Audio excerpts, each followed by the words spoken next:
This letter is personal attack. இந்த மொட்டை கடுதாசில வந்திருக்கிற இன்டென்ஷன் சொல்ல சார் பாயிண்டே புரிஞ்சுக்க மாட்டீங்களா? சார் பாருவோட பாயிண்ட்டே புரிஞ்சிக்க மாட்டிங்களா? ப்ரோமோனாலும் சரி சண்டைனாலும் சரி எங்கள் பாரு அங்கே இருப்பா.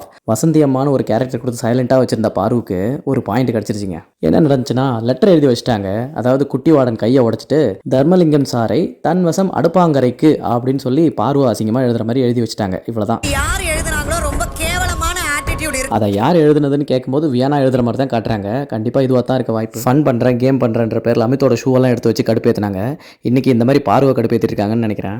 எப்போவுமே சைனா ஃபோன் மாதிரி சவுண்ட் மோட்லேயே இருக்கிற நம்ம பார்வதிக்கு திடீர்னு வசந்தின்ற ஒரு கேரக்டர் கொடுத்து சைலண்ட் மோடாக மாற்றி விட்டுருந்தாங்க.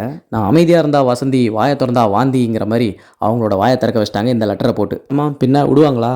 கேரக்டர் அசாசினேட் பண்ணுற மாதிரி இருக்குது அந்த லெட்டர்ன்றனால அவங்க கடுப்பாகி இதை வந்து போய் பிரின்சிபல்கிட்ட கேட்குறாங்க. லைன் பாருங்க சார், குட்டி வார்டனின் கையை காயப்படுத்திவிட்டு தர்மலிங்கம் சாரை அவர் வசம் அடுப்பாங்கரைக்கு.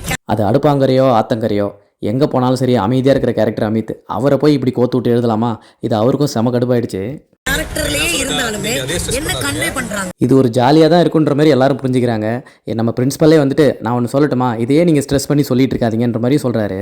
ஆனால் பார்வதி இதை விடாமல் திருப்பி போய் அமித் கிட்ட எல்லார்ட்டையும் உட்காந்துட்டு இந்த மாதிரி இந்த இன்டென்ஷனை பார்த்தாலே அப்படின்னு சொல்லும்போது அமித் கடுப்பாகி கேரக்டர் ரொம்ப இதாகுதுன்னு சொல்லி அதில் கத்தனவர் தான் ஆரம்பத்தில் நீங்கள் பார்த்தது. அதுக்கு தான் பாரு வந்து சார் நான் உங்களை சொல்ல பாயிண்ட்டை புரிஞ்சுக்கங்க, என் பாயிண்ட்டே வந்து என்னோட கேரக்டர் அசிங்கப்படுத்தக்கூடாது, நான் வராத ப்ரோமோவும் இருக்கவே கூடாதுன்றது தான். இந்த லெட்டர் நிஜமாவே வியானா எழுதிருப்பாங்கன்னு நீங்கள் நினைக்கிறீங்களா? இல்லை கொஞ்சம் ரீவைண்ட் பண்ணி பார்த்தீங்கன்னா கனியோட மூஞ்சி ஒரு மாதிரி மாறி இருக்கும், அவங்களா இருக்கும். அது இப்போ லைவ்ல ரிவீல் ஆயிருக்கு. நான் அடுத்த ப்ரோமோவில் சொல்கிறேன். உங்களோட கெஸ்ஸை நீங்கள் கமெண்ட்டில் சொல்லுங்கள். அப்படியே லைக்கும் ஹைப்பும் பண்ணி கொஞ்சம் காப்பாற்றுங்க.